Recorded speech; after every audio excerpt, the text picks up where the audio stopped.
Hey everyone, if you're new to Revit, this video is for you. I put together a comprehensive beginner's tutorial by combining my previous Revit videos into one streamlined guide to get you started. We'll cover everything from basic modeling to working with views and sheets. Feel free to use the chapter markers in the description to jump to the sections you need, or follow along from the beginning if you're just getting started with Revit. And if you have any Revit questions as you go through the tutorial, drop them in the comments. Now, let's dive in.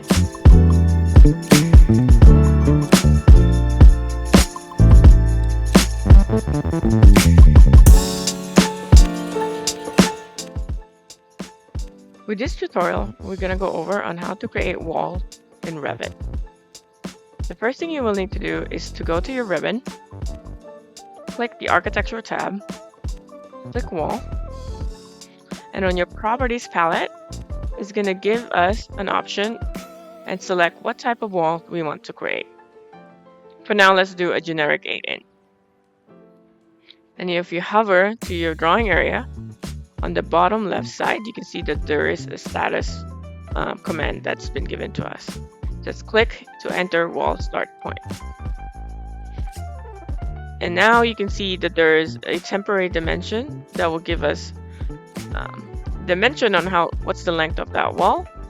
You can zoom in to even be more precise in the increments of that dimension.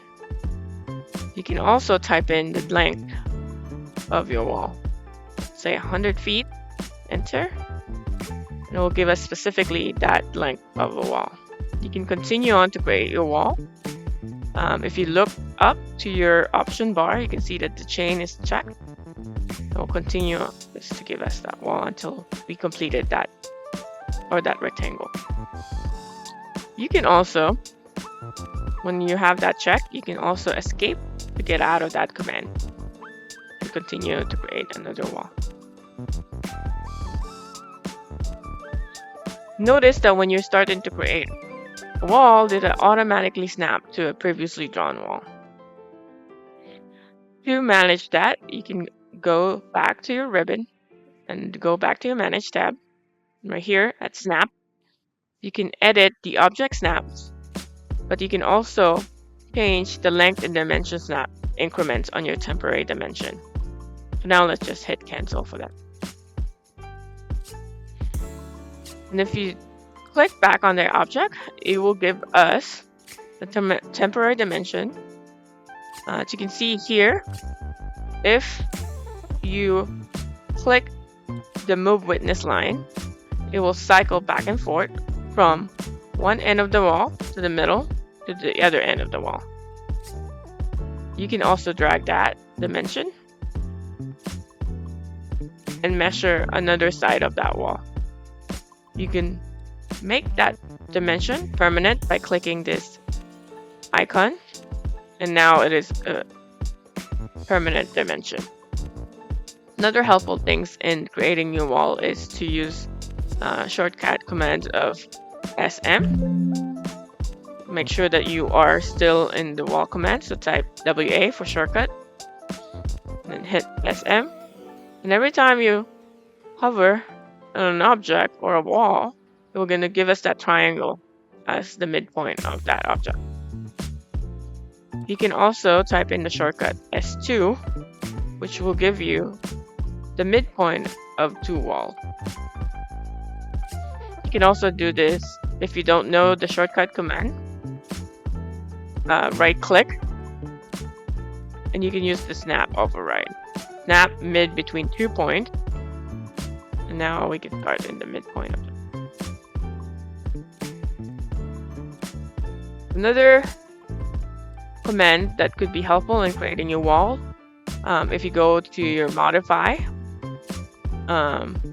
one thing that I think it's helpful is the align command. So shortcut AL, let's say we want to align something to the edge of this wall, and then hit that, and that will align it. And we can even lock that.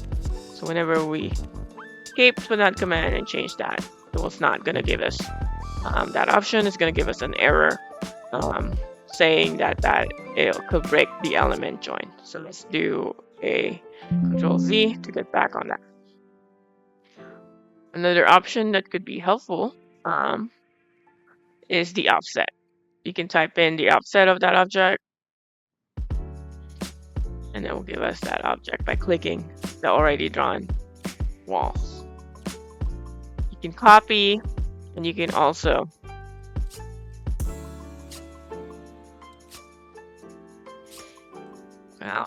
copy, and you can also move object.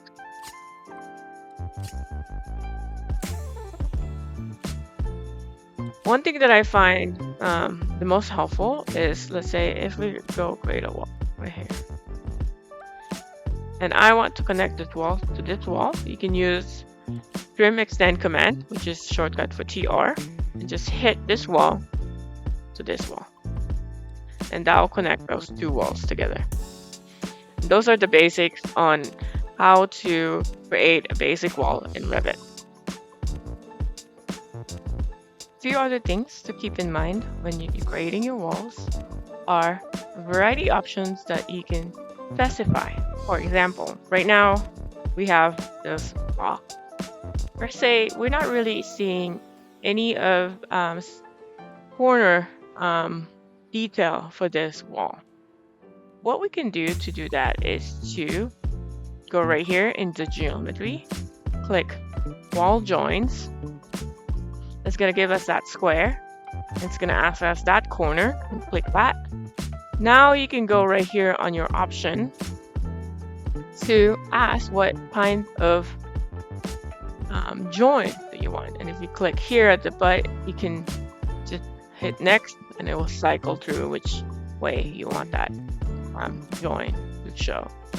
You can either allow the join or disallow the join. Let's say for now, let's escape for that command. What that means is that if you click this button, you can see here on your wall, you can either drag that and continue that wall. Let's do a Control Z, or you can right click on that and disallow join. And now that two walls are no longer connected. Okay. Control Z to keep going. Right now, we're not really seeing any of the detail on our wall right now. As you can see in your properties palette, that we selected a break on CMU. For example, if we go zoom into more detailed location of that, right here in the corner, you can go here in your view tab. You can select the levels of detail. So right now we are in coarse, we can do a fine, and now we can start to see the different layers of that wall. You can see there's the brick, core, and then the interior finish of that wall. And right now, we have our grid centered to the wall itself. There are other ways to use the location line. For example, here's a quick diagram on the 6 different location line that you can select. You can see you can have it either at the wall center line or the core center line. You can have it at the core face exterior or the core face interior, and you can also, of course, in the finished face interior and the finished exterior. And that's important whenever you want to change. Let's say this is an opposite side. So if you hit the space bar, it will cycle through the orientation of your wall. Right now we have it in the wrong direction where the interior gypsum board is in the exterior.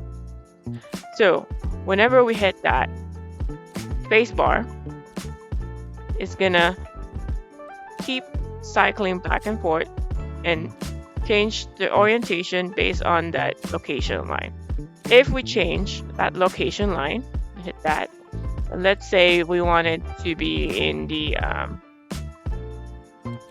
let's say the core face interior. When we cycle that, it's going to change from that location line. That's important to define where you want that location line. So let's go back to the wall center. You can also change the instances of for that wall, and that instances is specific to that one wall that you select, right? So you can hit the base offset, you can change the height of that wall, you can even change the facing, which is something that we can talk about later on. But what it means is that you can hide that, per se, that construction is not going to be in phase 2. Another thing that's important to know, let's say save this now, is to edit the type of that wall. So let's click this and hit edit type, and that will essentially change all the different types of that wall automatically. So hit preview, you can see the assembly of that wall. But for best practice, what is important is that you duplicate that type so that it doesn't change the other wall, or you can still have a copy of that wall in case you need to go back to that wall. So let's say duplicate, and then for now let's just say 2. Hit OK, and now you can start to change the different perimeters specific to that wall type. The most important is if you go here at construction, structure, hit edit, and you can see the layers of that assembly, right? From the exterior to the interior. You can specify the thickness of those different assembly. You can also change the material of that assembly. So if you go here on material, click here on the right side, there are already a preset material that is embedded within the Revit when you download the program. So right now let's hit cancel, and you can also of course delete. Per se, we don't need a member layer, and delete that, and then that's going to be taken out, and then that could be shown in your preview. Okay, so for now let's just actually I want to show you guys if I delete let's say the metal flooring for the interior, and then you can see it automatically change that, and then hit OK, and then apply, and then OK, and now we can see that there is a change with this wall, but it does not affect this wall because there is still different types of wall. And those are the basics on how to create your wall.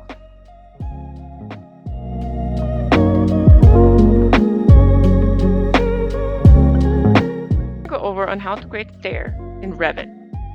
The first thing you will need to do is to go to your project browser, go down to elevation, click south, and we can see the different levels that is created for this specific project. And we can see that from level 1 to level 2, there is a 10 feet difference. And from level 2 to level 3, there's also a 10 feet difference. Now let's go back to level 1. To create our stair, let's go to the Architecture tab, Circulation, Stair, and it's going to ask us in the component area on how we want to draw there. For now, let's do a straight run. Click that. And if you go to your Properties tab, we can select what type of stair we want. For now, let's do the default 7-inch max riser and an 11-inch tread. And on the instances, you can see it's going to ask us the constraint. We want to draw the stair starting from level 1. There is no offset, and we want the top level to be level 2. And we know that between level 1 and level 2, there is a difference of a 10 feet height.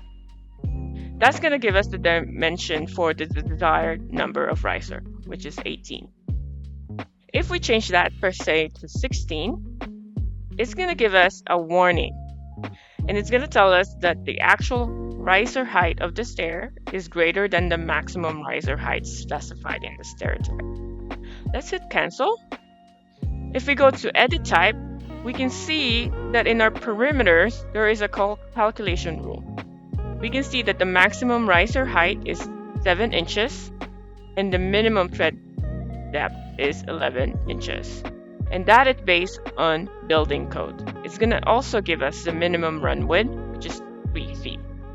So for now, let's use that perimeter and hit OK. And let's go back to our drawing area.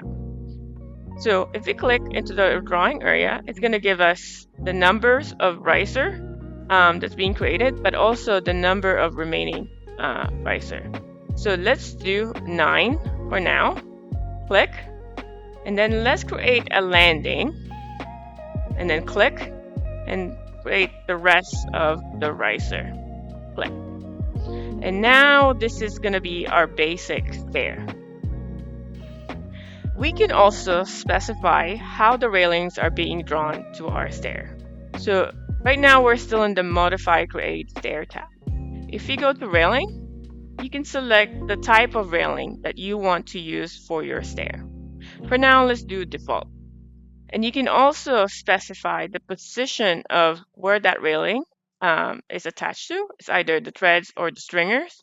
So right now, let's do a stringer and hit OK. And now, if we go to our view, 3D view, so we can see our stair in 3D,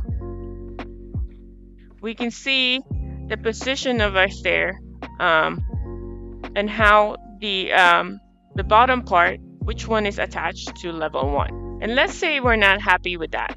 If we click that and decided to flip, it's going to give us the opposite orientation of that stair, right? And then if we hit OK, finish edit, and now we can see the selected railing that we chose for this specific stair. Modify the stairs that we just created. So on level 1, let's double click the stair, and we can see that there are a big gap between our two runs in our switchback stair. So to adjust that, we can go to Annotate, Align, make sure you click the stair,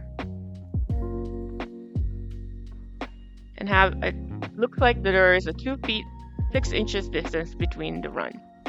So let's click the stair and adjust that to 8 inches. And then you can see in the 3D as a live update, it's gonna give us the switch, the adjustment that we just created in Plan. And let's hit Finish Edit Mode. And we can see in the 3D that there is a more jagged transition in our railings. And to adjust that, what we're gonna do is to click again our stairs.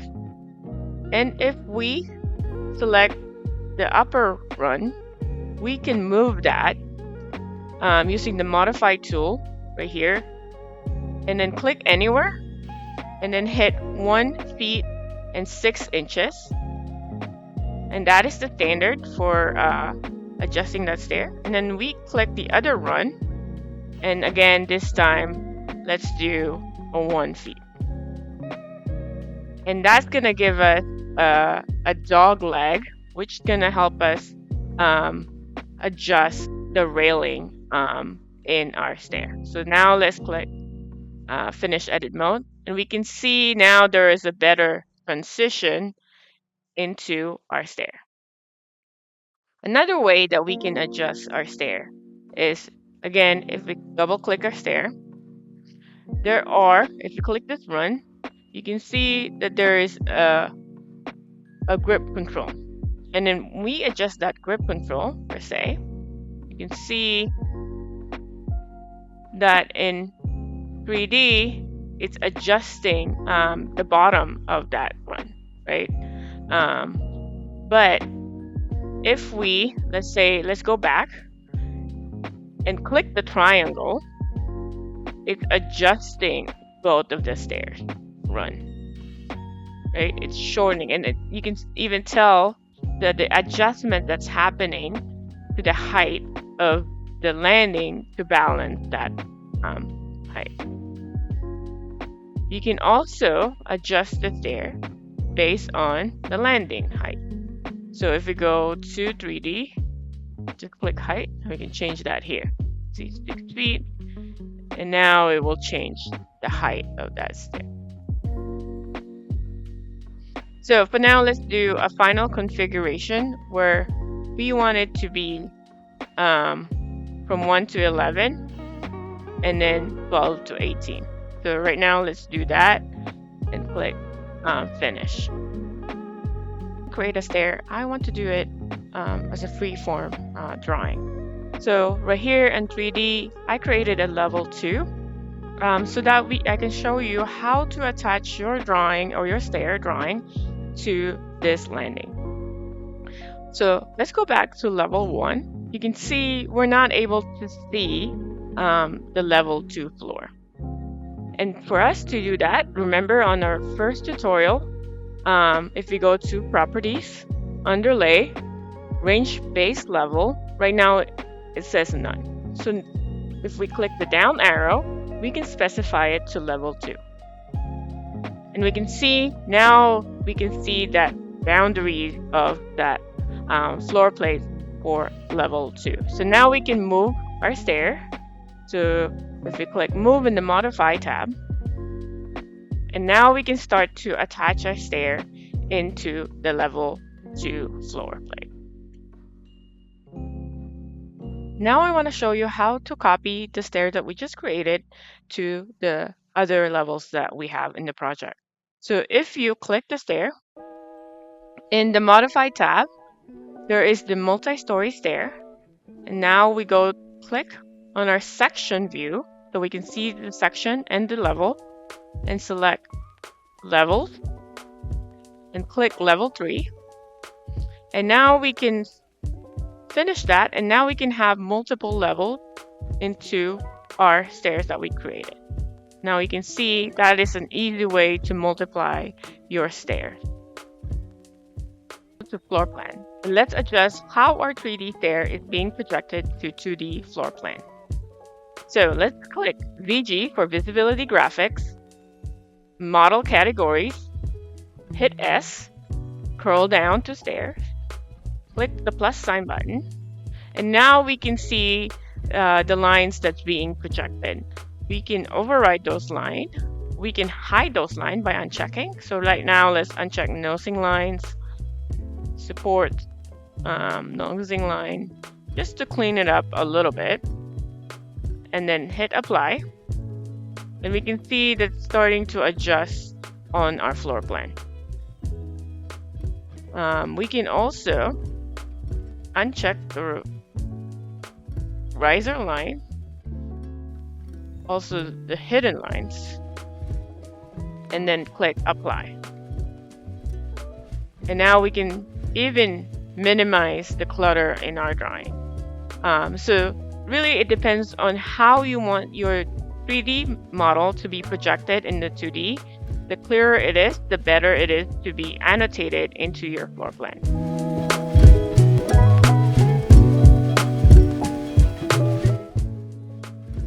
For this tutorial, you're going to learn how to create and edit railings in Revit. The first thing you will do is go to your Architecture tab, here, a ribbon, go to Circulation, Railing, and click down the down arrow.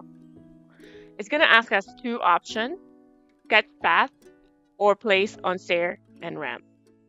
Let's do Place on Stair and Ramp, and we can select what position we want to place our railing. For now, let's pick Stringer, and then click the stairs we created. Now let's look at how to sketch railing into level 2. So going back again to Architecture, Circulation, Railing, Sketch Path, and now it's going to give us a different option. For the Draw option, let's pick Line, and the option bar, let's put 2 inches for our offset. And then now let's select the edge of the floor from level 2. And as you can see on the 3D view, our stairs is being created in level 1. To adjust that, let's go to our property, and on the base level, make sure that it is level 2. And now let's hit Finish Edit Mode. And if you zoom in, you notice that there is a misalignment with the transition of the railing from the stairs. So let's fix that. Double click the railing that we just drew, move, and then let's move this to 1 inch. And then let's hit finish edit mode, and that should align our railing transition to the stairs. Now let's change the railings that we just created. In most building codes, there is a requirement to have an extension past the stairway at the top and the bottom of the stairway. So the first thing we should do is to click the railing and your properties, change the type of railing. So let's for now check handrail pipe, and then let's edit that type. As you can see, it's going to give us a preview of that railing and all the different perimeters that we can adjust. And for best practice, make sure that you duplicate that type and create a new name for it and then hit OK. The first thing we need to understand is the rail structure. So let's click Edit, and you can see the amount of rails that is drawn into our railings. So if you click that, it shows and highlight on the preview the different railing that we have. Right now there are 5 rails. You can also insert, duplicate, and delete. And then you can also move the different rails up and down. You can adjust the height of each of the rails. You can give an offset. You can change the profile of each of the rail and the material of the rail. For this tutorial, let's change the profile of each of the rail to square. So let's do that, and you can see it highlights which rail we're updating. And then let's hit apply and then hit OK. And now we can see in the preview that there are changes that we just made. The next part that we need to understand is the baluster. So if we could hit it, balusters are essentially the vertical posts in your railing. On the top part here, you can change the main pattern of the baluster. Right now, you can just have a name, what type of family you have. Right now, we have around 1 inch. So let's also change that to a square 1 inch. You can change the base and type of host of the base. We can have an offset and other different parameters to even customize how you want the main pattern of your baluster. And then the bottom part right here, it's going to ask us to change the start post, the corner post, and the end post. So let's do the same changes where we change it to the square. And you can see it's highlighting which of the posts we're editing. And then click apply, and we can see the update on those changes. And let's hit OK. So now let's create an extension to our railings. So on the top rail, make sure that your use top rail is checked, the height 3 feet, and the type is circular to 1.5 inches. Let's click that. Make sure again to duplicate the type, hit OK. And here at the extension, beginning and bottom, extension style, right now it says none. Click that, and we want it to return to the post, right? And the length right now is 0, so let's change that to 1 feet, which is the standard. And also let's create a thread depth. And if you hover through that, it explains the more in-depth information regarding that perimeter. So let's check that and hit apply, and hit OK, and apply again, and you can see that now our railing have an extension. The second part is to add handrail to our railing. So let's click handrail 1. On the type, it says none. Let's click that. And let's scroll down all the way to support. It says family, none, and then click that. Let's say support metal circular. and then it's going to ask us the type of layout we want. And there is a variety of different layout that you can select from, but right now let's do an align with pose. And then apply, hit OK, apply again, and then nothing happened. And that's because if you can see on your handrail position, it says none. So let's click that. And for now, let's click left side. And then you hit apply, and there you go. Now we can see the handrail that we just created. And then hit OK. And then it's going to ask us, can it align to the support of the post? But for now, let's do an OK, and we can adjust that later on. So to change the other railing to match the one we just created, let's just click that. And then the properties palette, we just select handrail type 2. And there you go. Now both of our railings are matching. And this is the basic way to create railings in Revit.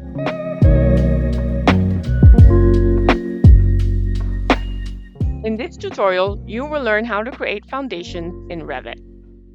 Click the Toposolid. In the bottom View tab, let's go click the temporary hide isolate and hide element. And now there is going to be a blue bounding box indicating that there is an element being temporarily hidden. So the first thing we should do is go to our project browser, and we should go to an elevation. So right now let's do a south elevation, and let's look at our level. And we can see where we need to draw the foundation wall, and how high do we want to draw it. I changed the naming of my level to BO foundation. BO means bottom of, and TO means top of.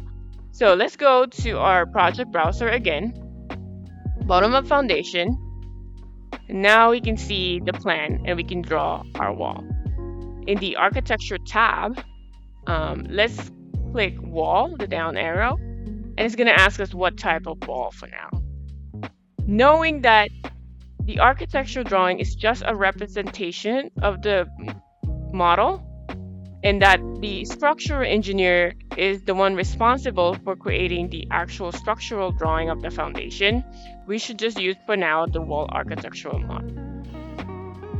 And then let's select a type. For now, let's do a generic 8-inch. And then we can draw a rectangular. Change the location line to the exterior face, and then draw a rectangular wall. And then we can look at the instances that our wall is being drawn in the base constraint of bottom of foundation, and then top constraint is the basement with the 1 foot top offset. And then let's go back to our 3D. And now let's exit out of that command. Now we can see that now we have that foundation. And then to create the footing, we should go to the structural tab. And in the structural tab, there is that foundation. There are 3 types of foundation: isolated, wall, and slab. For this tutorial, let's do a wall footing. So let's click that. And then on the multiple in the modify tab, let's select multiple. So now we can select all the walls and then finish. And now our footing is being drawn. Now let's edit the foundation that we just modeled. Let's bring back the Toposolid that we temporarily hide. On your View tab, click the sunglasses icon, and then reset temporary hide and isolate. And that will bring us back the Toposolid that we just hidden. On the Properties tab, make sure you're in the 3D view. And on the Extents, let's check the section box. That will give us a section box that we can modify and adjust so that we can start to see the foundation that we just created. Let's zoom in, and now we can see our foundation. Let's select the footing, and to adjust that footing, in the Properties tab, Instances, we can change the eccentricity, which essentially provides an offset of the foundation. For example, if we do a 6-inch offset, that will adjust the placement of that footing. You can also define the different structural element for that model. But since the architectural model is just a representation of the structural element, it's not necessary to adjust this. In your drawing, you will need to provide a note referring to the structural model or structural drawing as the scope where the contractor will need to look at when determining the structural element of the building. You can also go to the edit type and adjust the dimension based on the calculation of the structural engineer so that your drawings and their drawings are coordinated. But now let's hit cancel. Now let's edit the level of our footing. So let's go back to our plan view of the bottom of the foundation. Let's zoom in and let's go to the view tab and then create section, building section, and let's draw a building section across our site. And that will automatically create a view in our project browser. So let's click section 1. Now let's click the footing that we just created. And we can see that that footing is a 36 by 12 inches. So now we know how much adjustment we need to do in order to get the bottom of that foundation to that level. So let's select the wall foundation that we created. And then on the properties in the instances, we can specify that the base offset is 1 foot. And then let's hit apply. And now that the bottom of our foundation is in that same level. And you can do that with the rest of the foundation wall that we just created. And that's how you make foundation in Revit.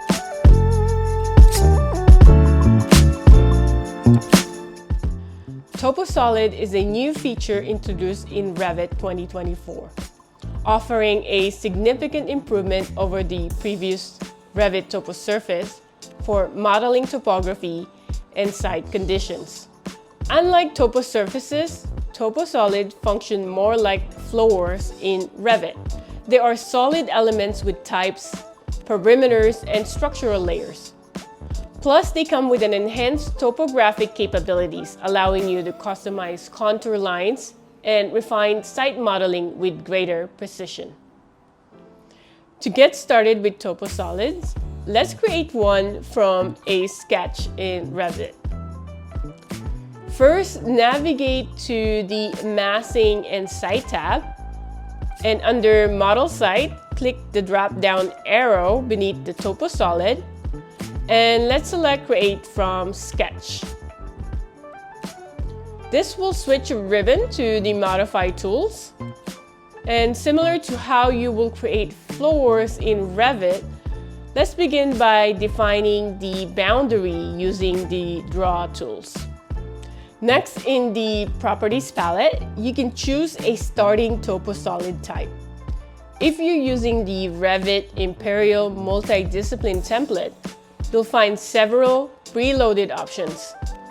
And for this tutorial, I'll select the 16-inch grassland as our starting Toposolid. Once you've set the boundary and selected the type, let's click OK to finish the command. Now let's adjust the view to better visualize the Toposolid. First, go to the View tab and create a 3D view. Next, to see both the site plan and the 3D view simultaneously, use the shortcut WT or go to the View tab and then click Tile View. Finally, let's enhance the graphics by switching to Shaded mode. This will make the Toposolid easier to see and work with. Next, let's adjust the angle of the Toposolid. One way to create slope is by using the slope arrow tool. And to do this, let's select the toposolid we just created and click Edit Sketch. Click on the slope arrow and then draw it in the direction you want the slope to go. In the properties, you can define the slope either by percentage or by specifying the height at the tail. For this tutorial, I'll define it using the height at the tail. Notice that the slope percentage option is grayed out. Let's enter 20 feet in the height offset at the tail and then click Apply. Let's then click Finish Edit Mode, and now you'll see the change in the slope in the 3D view. The slope contour also now reflects the new slope. Note that this method adjusts the entire toposolid as a single inclined plane without maintaining the thickness of the topography layers. This method is similar to how the previous topo surface functioned. A more precise way to adjust the toposolid is by modifying elevations using points and lines. To do this, let's select the toposolid and then click Modify Sub-Elements. Click one of the points and let's change its elevation and set it to 20 feet. With this method, only the top surface of the toposolid is modified, while the bottom surface remains intact, preserving the correct topography thickness.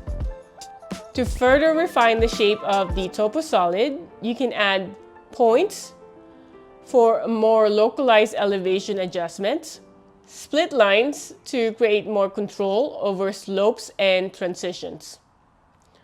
When adding points or lines, you can choose between absolute elevation, which places the points based on the project elevation coordinates, or along surface, which places the points relative to the existing surface. And in the modifier elevation panel, you can also define and enter the elevation height directly if you are placing points and lines with the absolute option.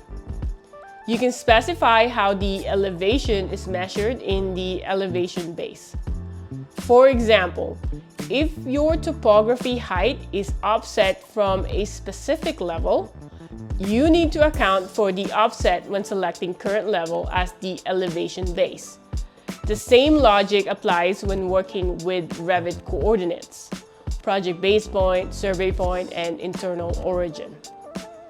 Personally, I prefer placing points and lines along the surface and defining the elevation based on the top plane of the toposolids, as this method simplifies adjustment without requiring any kind of calculation based on the specified elevations and coordinates.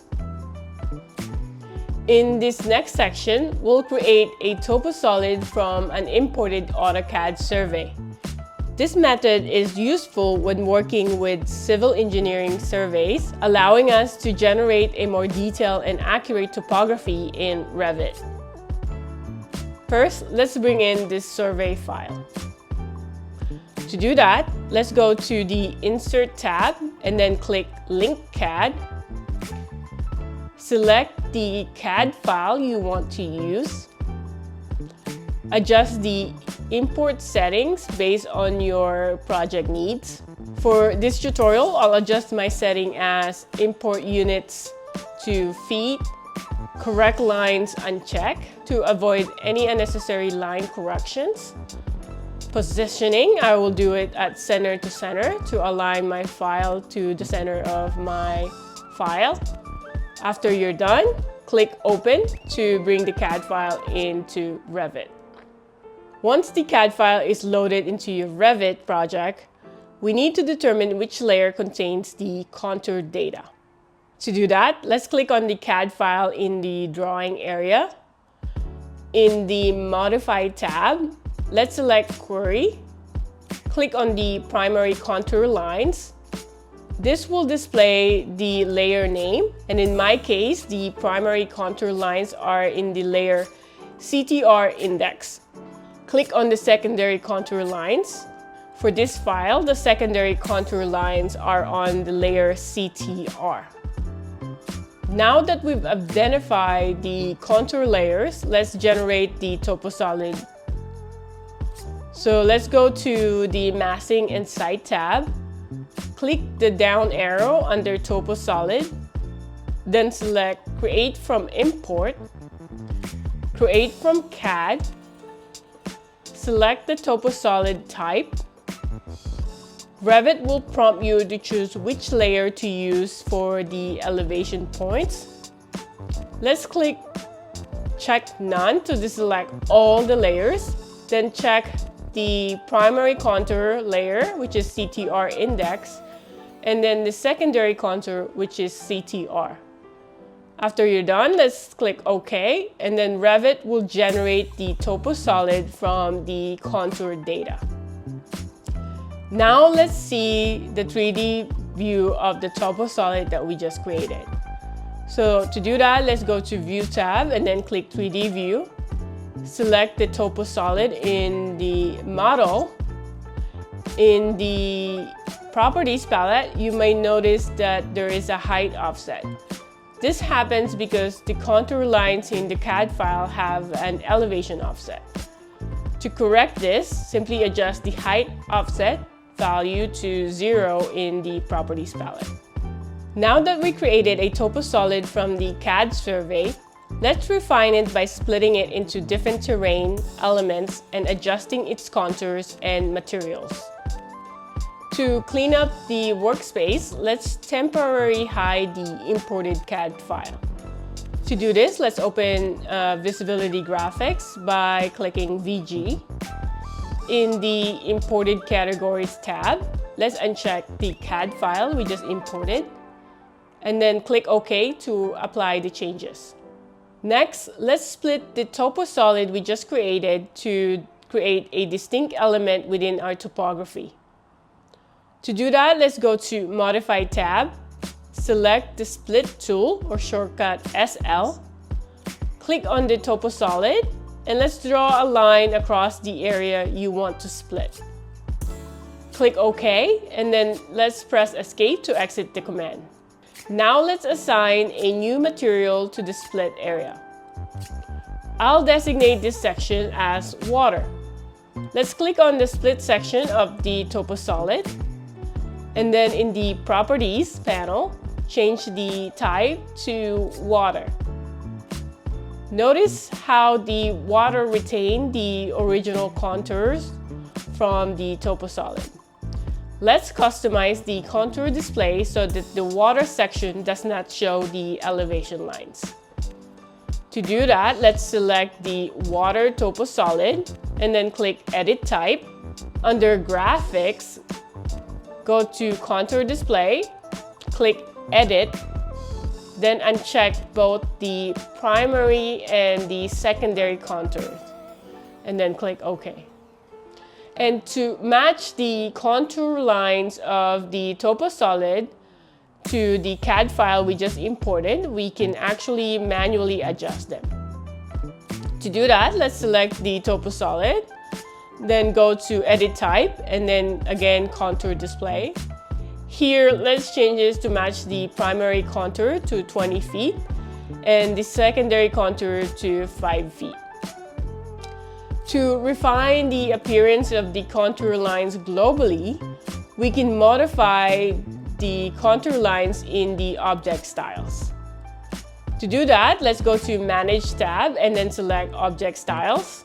Under Model Objects, find Toposolid, type T to quickly locate it, then click the Expand button to view the contour line settings.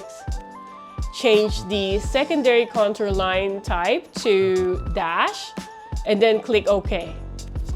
If you only want to adjust the contour lines for a specific view, follow the same process in the Visibility Graphics instead of Object Styles. Now let's refine the material layers. For example, we'll add on an earth layer beneath the water area. To do this, let's select the water toposolid and then click Edit Type. Before editing, let's click Duplicate. This is best practice to avoid modifying existing type. And then let's rename it Water with Earth Base. Let's click Structure under Construction and then Edit. Click Insert to add a new layer. Assign Earth as the new material. And then let's define the thickness. Let's move the water layer to the top and set its function to finish. And let's check the variable to allow the adjustments. Let's click OK to apply the changes. At this point, you might notice that the edges of the water area have switched to earth and that they no longer align with the surrounding topography. So let's fix that. To maintain a clean separation between materials, the best workaround is to create a separate earth toposolid and join it with the existing terrain. So to do that, let's go to the Masking and Site tab, select Create from Sketch, and use the Pick Lines tool to follow the boundary of the water area. Set the toposolid type to Generic, which is earth. Adjust the thickness and height offset to match the existing terrain. Now let's go to the Modify tab and select Join Geometry. Click on both the water toposolid and the earth toposolid to merge them seamlessly. Now let's explore the Subdivide tool, which allows us to add layers to our toposolid without modifying its base structure. We'll use this feature to create roads within our site model. To do this, let's select the toposolid you want to modify. In the Toposolid Shaping panel, click Subdivide, and let's draw the outline for the road directly on the toposolid. Now let's assign material to our subdivide. In the Properties panel, under Subdivision, assign a road material. Now let's adjust the height offset. Note that the subdivision height can only be set above the parent toposolid. So negative or equal to 0 values are not allowed. This is something that I'm hoping that Autodesk will improve in the future updates. By default, subdivision inherit contour lines from the parent toposolid, which may not always be ideal, especially for roads. In the Properties panel, uncheck Inherit Contours to remove contour lines from the road surface. Now let's go over on how to excavate a toposolid in Revit. The first method is to excavate with a void extrusion. To do this, let's go to the Architecture tab, click Component, Model in Place, then select the toposolid. Then let's name our void. In the Create tab, choose your void form type. For this tutorial, we'll use a void extrusion. Now let's draw the boundary of your void extrusion.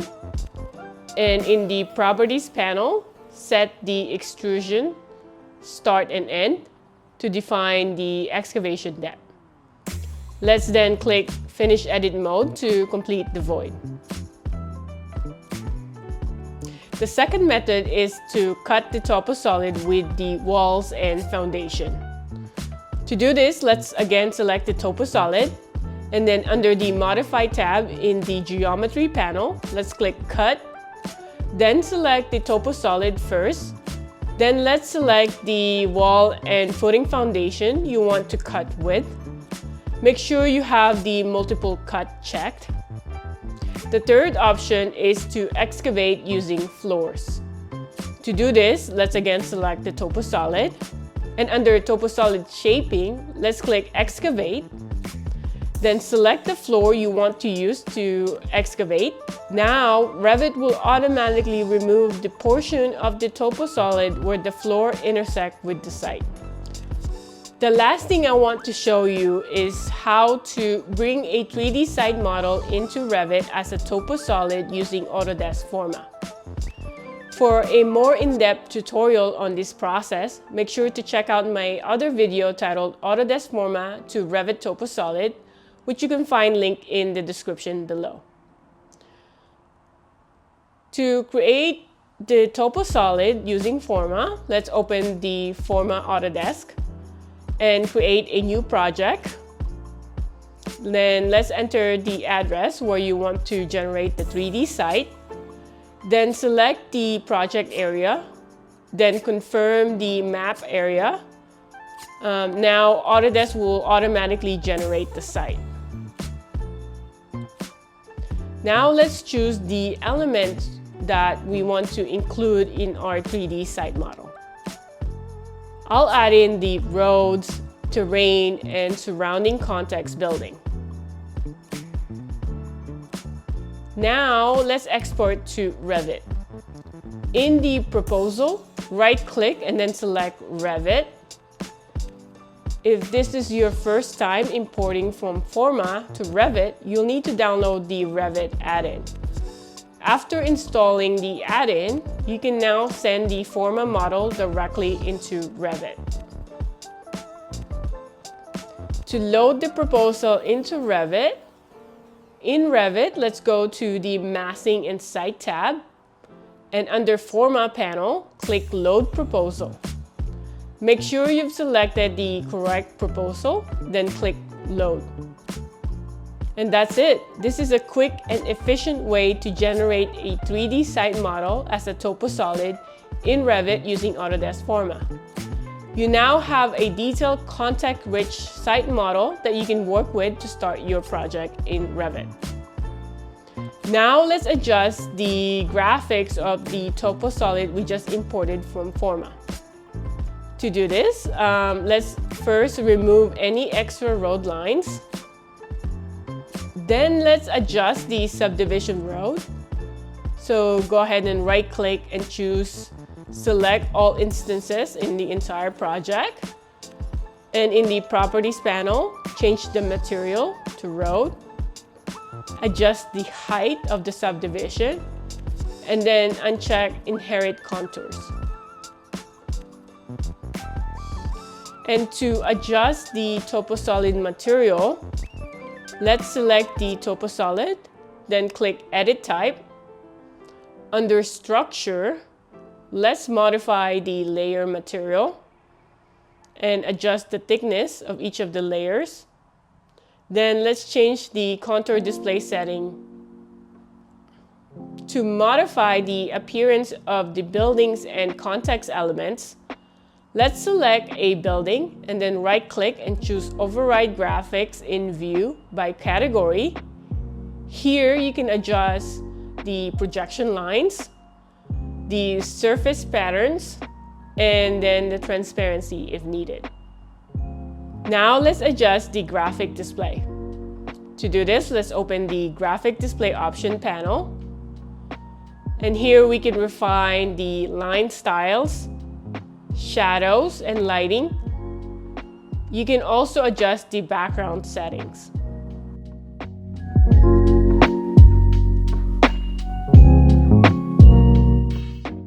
In this tutorial, you will learn how to create a document set using views and sheets in Revit. Let's get started. The first thing you will do is to go to your project browser. As you notice, right now in my interface, I am missing the project browser. To get your project browser back, the first thing you will do is to go to the View tab, and on the right, click the down arrow for User Interface. And you can see right here, Project Browser is unchecked. Let's check that. And there you go. Now you can see that my Project Browser is back. Now let's look at the template established for the architecture plan. Again, let's go to the View template, click that.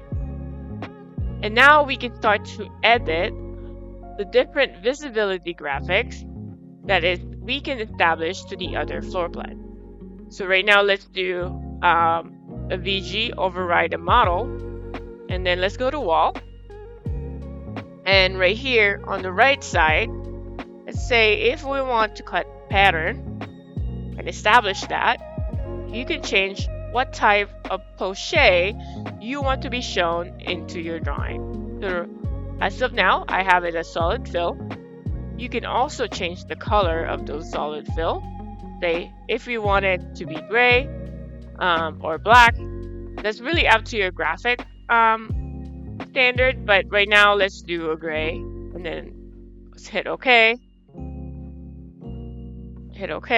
and then apply, right? And so now that specific visibility graphics is associated to that template. So let's hit OK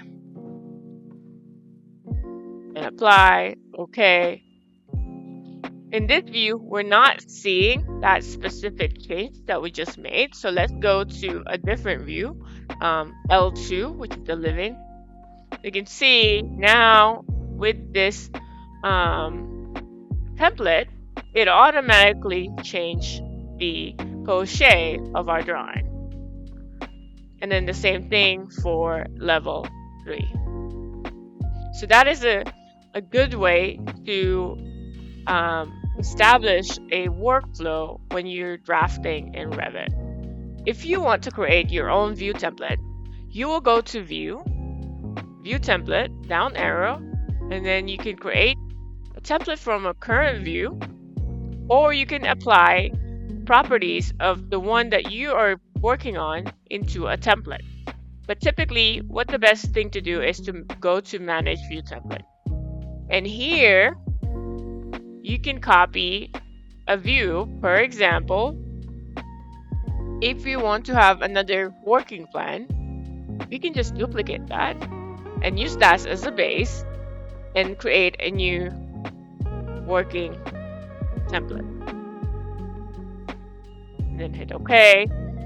And now you can start adjusting what's the necessary changes that need to be done for this new template. You can also check or uncheck what you want to be included within that template. For now, let's cancel. Now let's go ahead and add view to our sheet.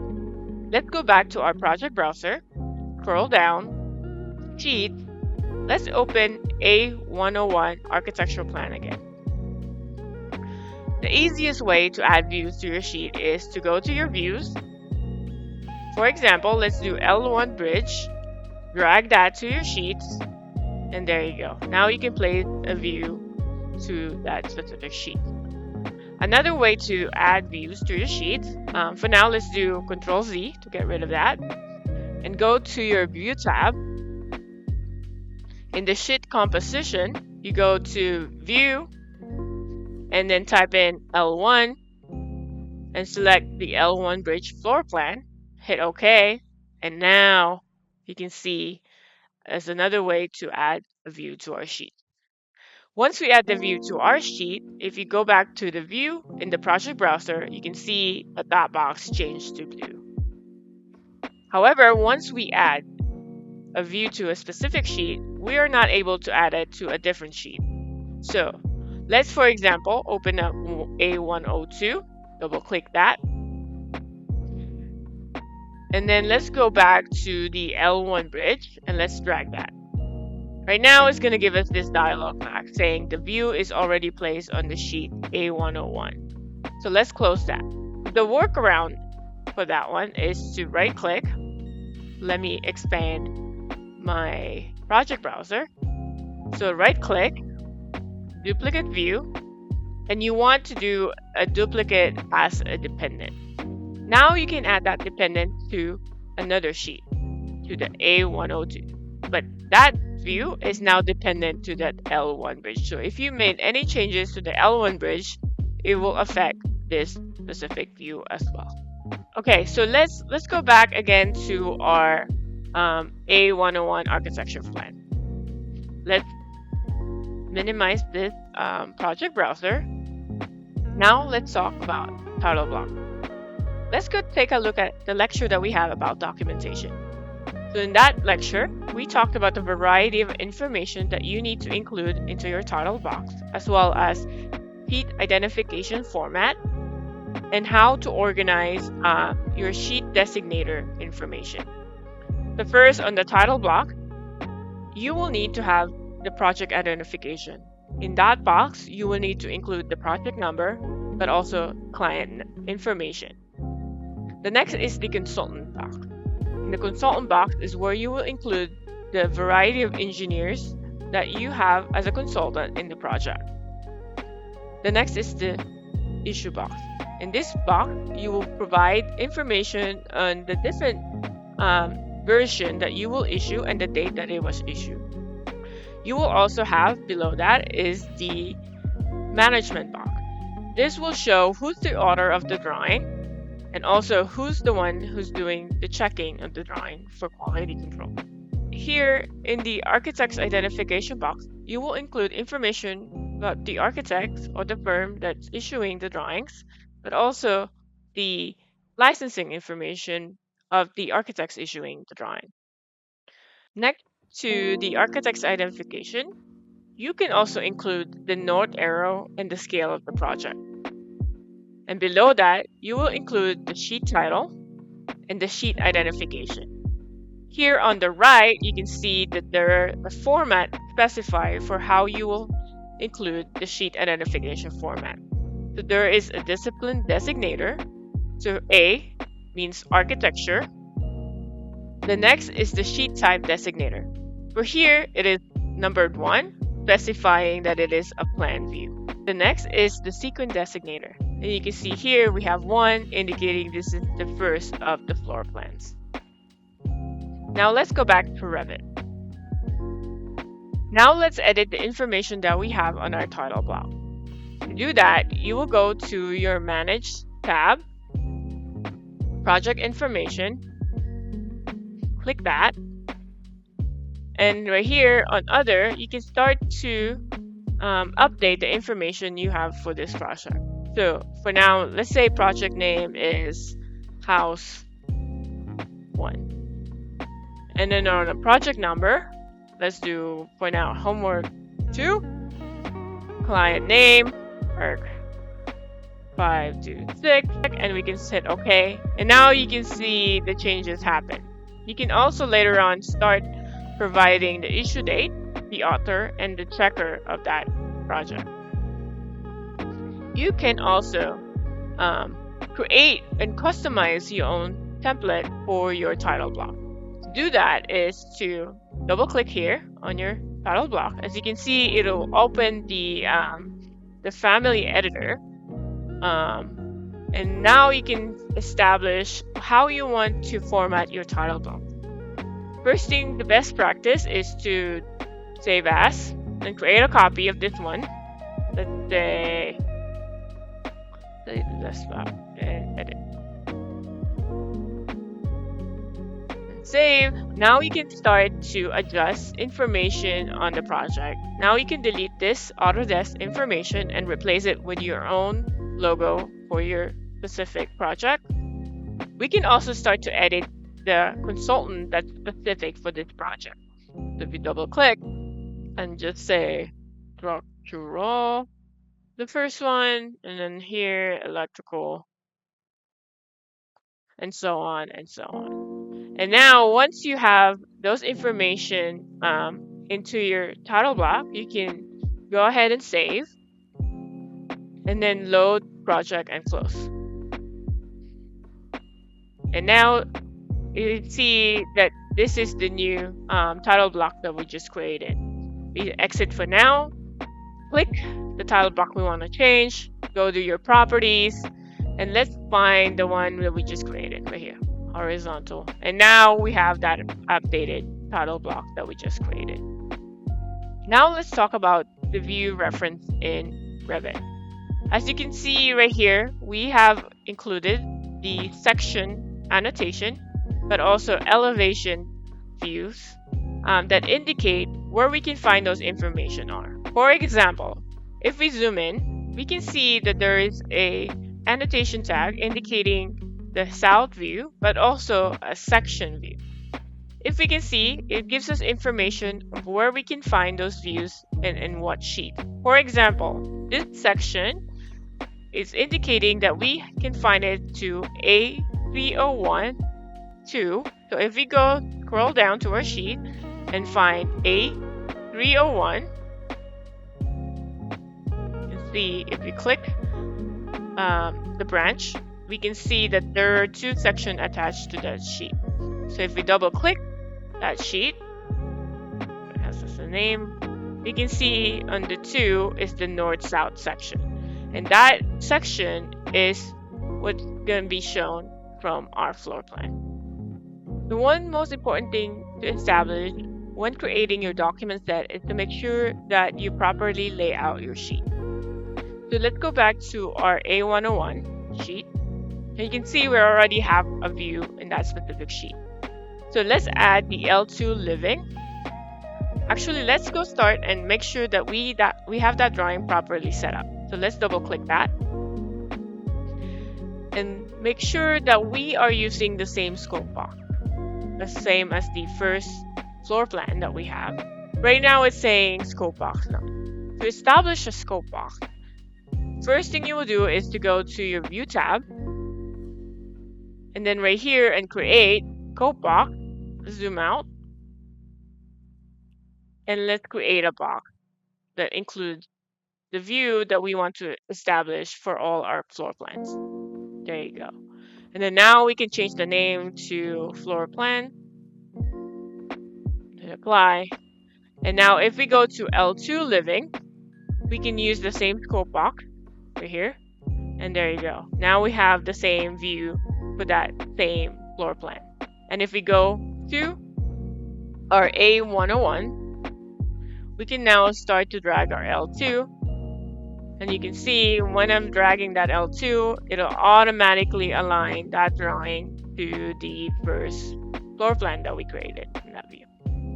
And then to adjust this title bar, all you need to do is click the title bar, and then now it will snap to that same location where the first one is established. There you go. The next thing we need to do is to create a new sheet for the other floor plans in the project. To do that, what we need to do is to go ahead and go to your A101. Let me increase the view of the project browser so you can see the commands that I have. Right click, and let's do duplicate sheet. And on the duplicate sheet, we can do a duplicate with view. And then it's going to ask us what kind of duplicate views we want. But now we want the duplicate with detailing. And now it's going to create a new sheet right here. It's going to give us the A102 architecture floor plan copy 1. So to make sure, let's minimize that for now. Let's zoom in to that one that we just created. Now we know that the 2 views are in the same place as the A101. In order to replace a view, Revit created a copy for those additional plans. But we don't want those plans for this specific views. We just want to make sure that our plans are in the same location as the other sheets. So to change that, let's say we want to change this one to L3. So we go click that view, and in the modify viewport, right here at positioning and view, we can select the specific view that we want to be replaced right here, L3 living. And now there you go. And then do the same thing here. We go ahead and replace that to the roof. And now our drawing, if they also have the same scope box, you can change that here, plan, and then click this, and then also plan. Now they are on the same template, same scope box, and all the same position in our sheet. Another way to establish the layout in your sheets is to use a grid. To do that, you need to go to your View tab. On the sheet composition, it says Guide Grid. Click that.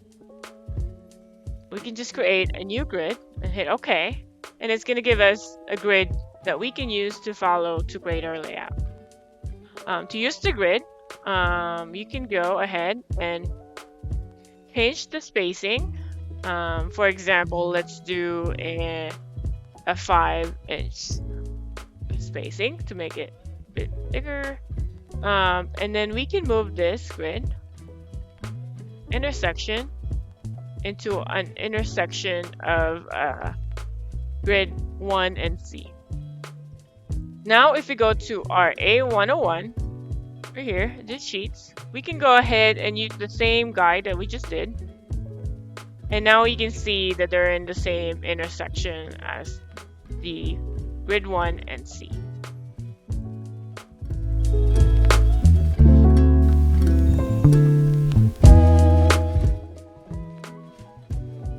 It's always ideal to start your Revit project using a project template with an established line weight as a standards for all your projects. Line weights are crucial techniques in architectural drawing to show hierarchy to establish depth and for graphics clarity. To adjust your Revit line weights, go to Manage tab, then Additional Settings, click the drop-down menu, and then select Line Weights. Here you can see and adjust the line weights in your Revit project. Here in the first tab, you can see and adjust the model line weights based on scale. Model line weights control line widths for objects like walls and windows in orthographic views, and it's dependent in the view scale of the drawings. For example, line weight 1 from scale 1 inch to 1/32 of an inch will be printed with a thickness of 0.0030 inch. In the next tab, you can also adjust the line weights in the perspective view, and same with the annotation line weights. It's best to have consistency throughout your line weights from model line weights to your annotation line weights.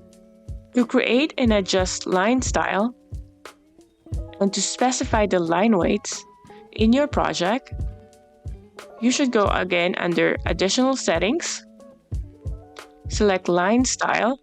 Here in Line category, you can adjust the line weight projection, colors, and patterns of your lines. You can also adjust the lines in your drawings using the Line Work tool, shortcut LW. And to select the tool, you can go to Modify tab, and in the view, select this icon. This tool allows you to replace the style of a single line in your drawing. After selecting the line weights command,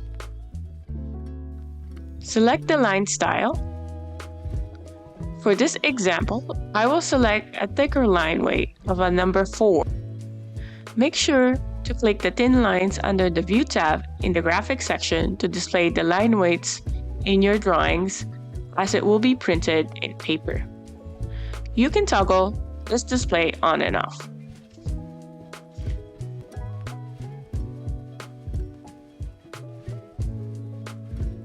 For floor plans and sections, you can adjust how the objects cut are displayed in your drawings in Revit. This is important for visual clarity in understanding your drawings. You can adjust the poche in the Visibility Graphics, shortcut VG. And if you're using a view template, go to your properties, click the view template, edit the visibility graphics in the model categories. For example, select walls, override cat pattern in the background pattern. I'm going to select solid pattern and pick a color, hit OK. You can also adjust the line style and weights of your cut walls. For this drawing, I will select line weights 4 and then click OK. And if you use a view template, now you can use the same template and apply the adjustment to the other floor plans for graphic style consistency.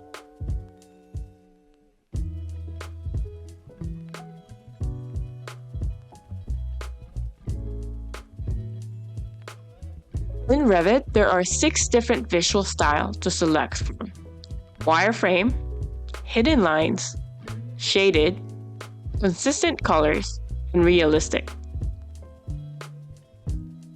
To adjust the material projection by view style, you will need to understand the difference between graphics and appearance in Revit. To adjust the material projection, you will need to go to Manage tab and then click Materials. For example, select Wood Shake in the Graphics tab. Select the foregrounds you want to display, and this will affect the view style in wireframe, hidden lines, shaded, and consistent color style. Here I set the patterns to shake 6 inches and use the rendered color for the shaded and consistent color visuals. And in the Appearance tab, we will set the actual wood siding image to be displayed in the texture and realistic visual style. As you can see in these 2 drawings, when in consistent color, it will display the material using the line pattern. However, when you're in the realistic display, the material is being projected as the image texture. In Revit, there are 2 types of shadows: cast shadows and ambient shadows. In the display toolbar, click the visual style, then graphic display option, and under the shadow, you can select either cast or ambient. However, you can also select both shadows to be displayed in your drawings. In Revit, ambient shadows mimic the lighting condition from a cloudy sky and the shadow reflection from the surrounding objects. Cast shadows, when visible in your drawings, can be adjusted in the lighting. You can adjust the intensity of the light and shadows manually, or you can adjust the sun setting and define the location, date, and time, as well as the shadow plane of the projection. To apply the settings to your other drawings, make sure that you save a preset for future use. Line weights in Revit, when angled, appear pixelated. To mitigate this, you can activate the anti-aliasing. To do this, again, go to Graphic Display option. Under Model Display, check Smooth Lines with Anti-aliasing. Make sure that you have this option checked on drawings with angled projection lines. As a default, hidden line as a visual style is shown in black and white. To emphasize certain elements when in hidden lines, you can override a graphic display of that specific view. For example, let's highlight all the doors in this project. Select a door and then right-click, override graphics in view. Then you can select by elements, category, or by filter. For now, I will select by category to apply the override to all the doors in this view. Under the surface pattern, in the background, select the pattern you want. For now, I will select a solid fill and then select the color of the pattern, then click apply. Now you can see all the doors are now in yellow in this hidden line view. You can also select a foreground pattern to add patterns to the elements or the categories that you want to override. As you can see from the previous tip, Graphic Override is a great tool that you can use to enhance your drawings in Revit. By default, graphic style is set and can be adjusted globally in the Object Style under the Manage tab. However, if you want to modify a visual style of a specific drawing view without affecting all the other drawings in the project, and/or if you only want to override one or a few of the elements in a view. To override by category, it is best to adjust it in the visibility graphics of a view. To override just one or a few elements in the graphic display, for example, you can select the elements you want to adjust, right-click, override graphics in view. You can only select by element when a view template is applied in the drawing. This is a good technique to make elemental adjustments specific to the view drawings. Here you can specify the cut lines and the cut patterns of the wall.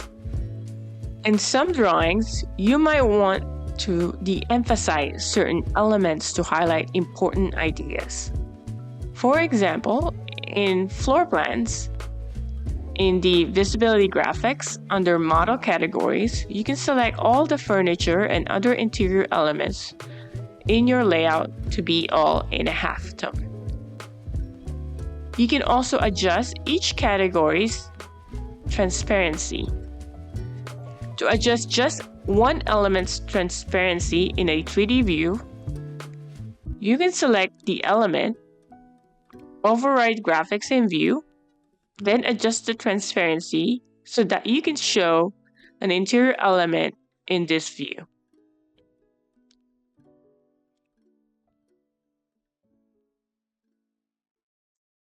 To emphasize your building in your drawings, you can add backgrounds into your drawings view. Under the graphic display options, in the background, you can select the type of background you want to use. As an option, you can select Sky, which shows a radial gradient of a sky with the horizon. You can adjust the ground color for this specific background. The next option is the gradient background. Here you can adjust and customize the sky, horizon, and ground color. Lastly, you can select a specific image to apply as a background, which you can adjust to scale to fit your drawings.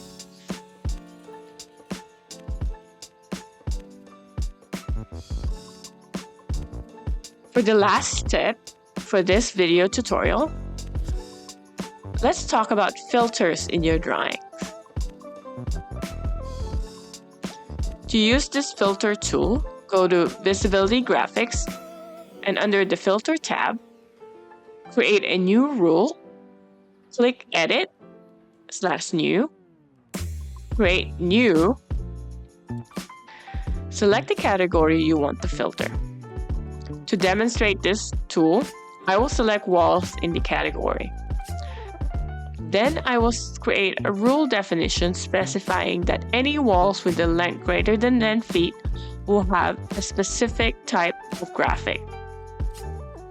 Then go back to the visibility graphic, and then in the filter tab, add the rule that we just created to define the graphic style based on the rule that we just created.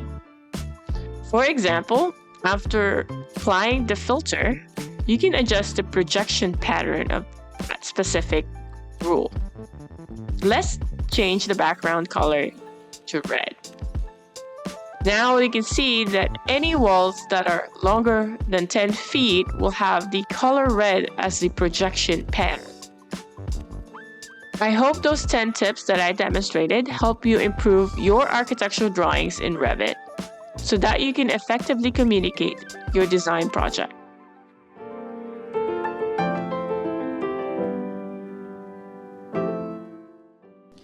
For this first tip, let's start a new project in Revit. I'm using the latest Revit version, which is 2025.4.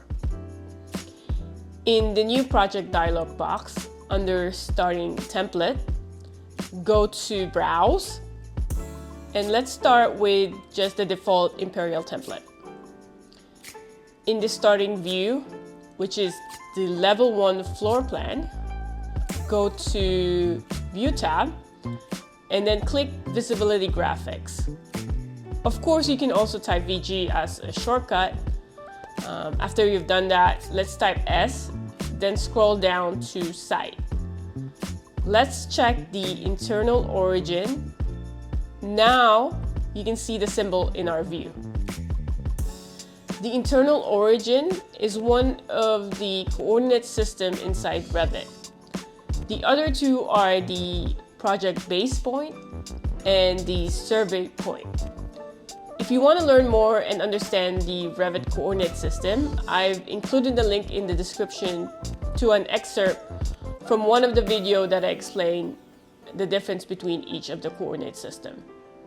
But for now, let's focus on the internal origin. The reason to start your project with the internal origin in Revit is that its location is fixed and cannot be adjusted. It is an important coordinate that can be referenced throughout the project. So what I like to do when starting a new project is place the starting grid point at this origin, which is 1 and A. To do that, let's go to the Architecture tab and create a grid. You should be able to snap to the internal origin.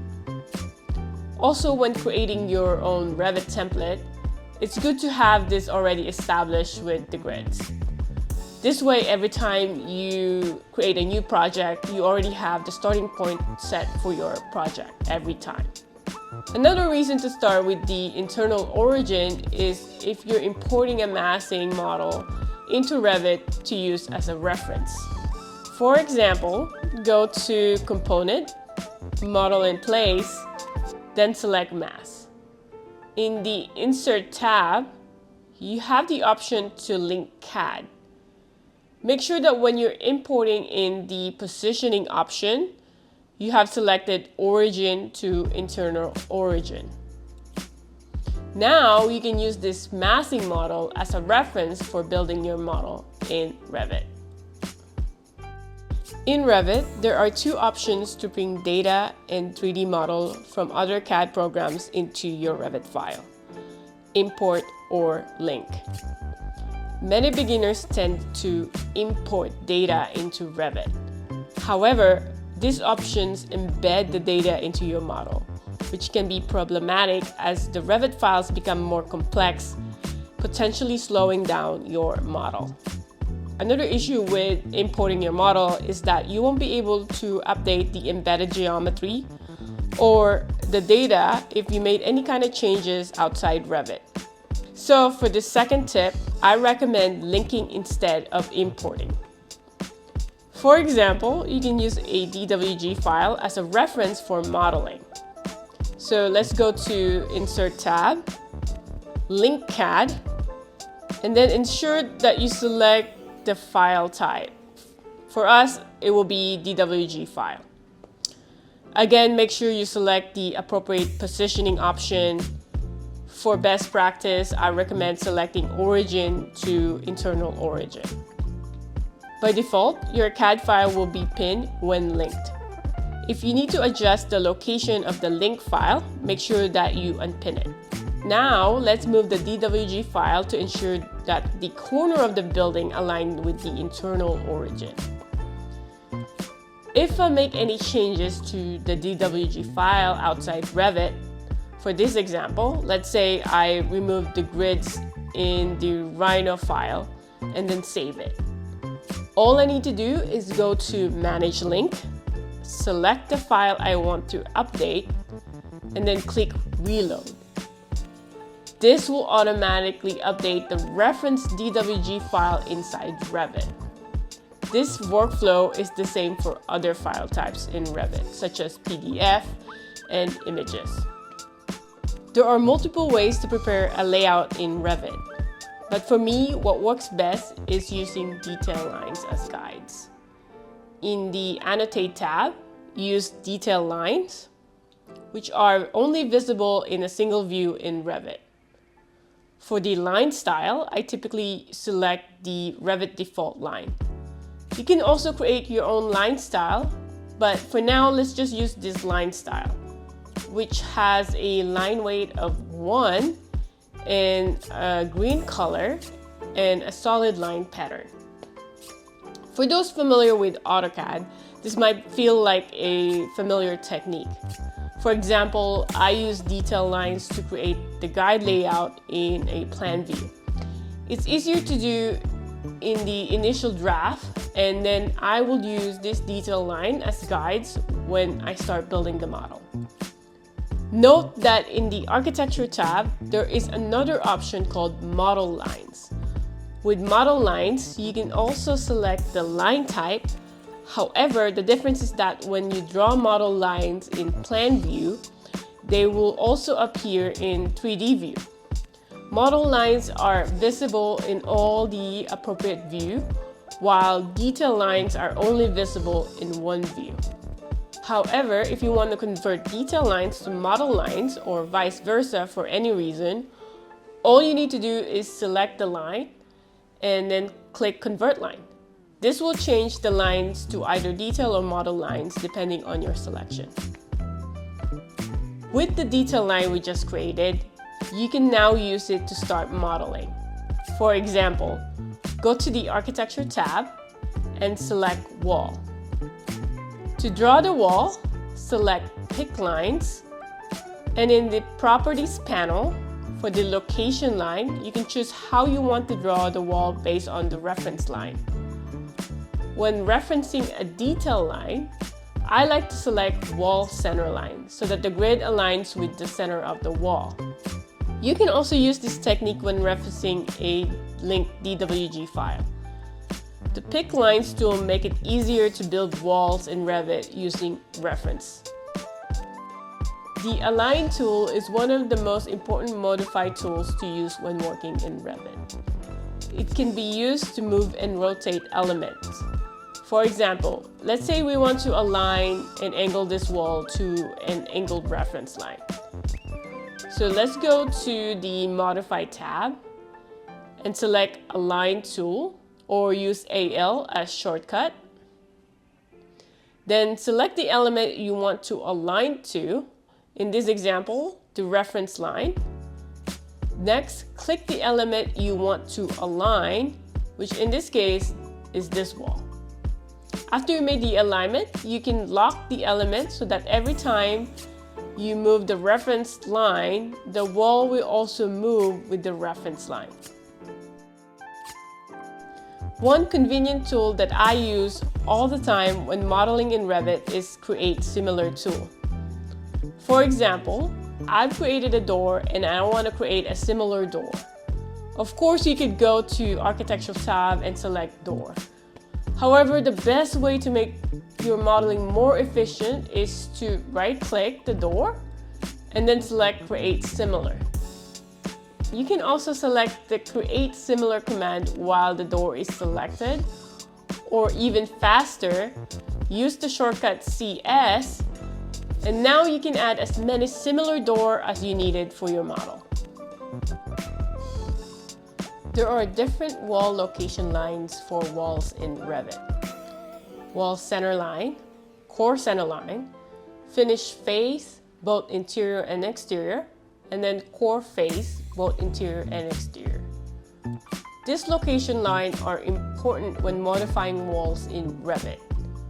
For example, let's say there's been a change in the wall type based on the design feedback. If the location line for the wall is set to wall center line, this will maintain the center line when we change the wall type. For instance, to an 8-inch generic masonry wall. This will keep the wall at the grid location unchanged, but will alter the building footprint and the interior square footage. However, if we change the wall location line to finish face exterior, when we switch the wall to the 8-inch generic masonry type, it will maintain the location of the exterior finish face of the wall. This will affect the grid line location and the interior area calculation, but will preserve the building footprint. When updating the walls in Revit, make sure to select the appropriate location line to minimize the adjustment elsewhere in the model. When you select any element in Revit, you will automatically see a temporary dimension appear. These are helpful when modeling and drafting in Revit. For example, you can select a dimension and input a new value, which will modify the position of the element referenced by the dimension. You can also adjust the witness line of the temporary dimension. These are the blue dots at the end of the dimension. You can drag the blue dots to a different location to redefine the dimension reference. Additionally, you can click the icon below the dimension value to make the temporary dimension permanent. Make sure important elements in your models are pinned. For example, pin the grid lines in your model to avoid accidentally deleting or moving them, as you want to maintain their location.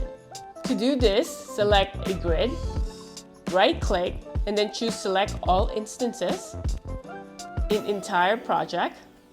Then go to Modify tab, and then select Pin Tool. Or you can also use the shortcut PN to lock the selected element in place. You can also toggle the Select Pin Element icon to off to disable the option of selecting pin elements. However, make sure to not forget this toggle, as it's one of the most common troubleshooting solutions I give my students whenever they are unable to select an element in their Revit file. One of the most useful tools in Revit, which I think most beginners don't use, is the selection filter. For example, if I need to select just the doors in the view I'm working on, I can click and drag from left to right to select any elements that are fully within the selection box. Or I can click and drag from the right to left to select elements within the selection box. However, there's a better way to do this, especially in a more complicated model. You can select everything in your view and then use the selection filter. In the filter, you can choose a specific category or multiple categories. But for our example, let's just select doors. You can also see how many doors are selected. And now you can just modify all those doors at the same time once they're selected. There are a lot of shortcuts in Revit, but you don't have to memorize all of them. Here are a few that I think are important and that I use all the time. These shortcuts will save you time when working in Revit. For modeling, I use WA for walls, DR for doors, WI for windows. Walls, doors, and windows are the most common modeling elements you will use in Revit. When drafting, I frequently use DL for detail lines, DI for dimension, TX for text, and then TG for tags. In Revit, you are constantly modifying your model more than creating it. The shortcuts that I frequently use when modifying my models are CO for copy, MV for move, RO for rotate, OF for offset, MM for mirror, AL for align, TR for trim, SL for split. For views, I constantly use WT for multiple views, TL for thin lines, and the shortcut that I use the most is, of course, VG, which is for visibility graphics. If you find this video helpful, be sure to give it a thumbs up and subscribe for more architecture tutorials, tips, and architecture content. And if you have any questions about Revit or want a deeper dive into anything that we covered, leave a comment below. Don't forget to follow us on all our socials for updates, behind-the-scenes content, and more resources for architects and designers. You'll find all the links in the description. Thanks again for watching, and I'll see you in the next video.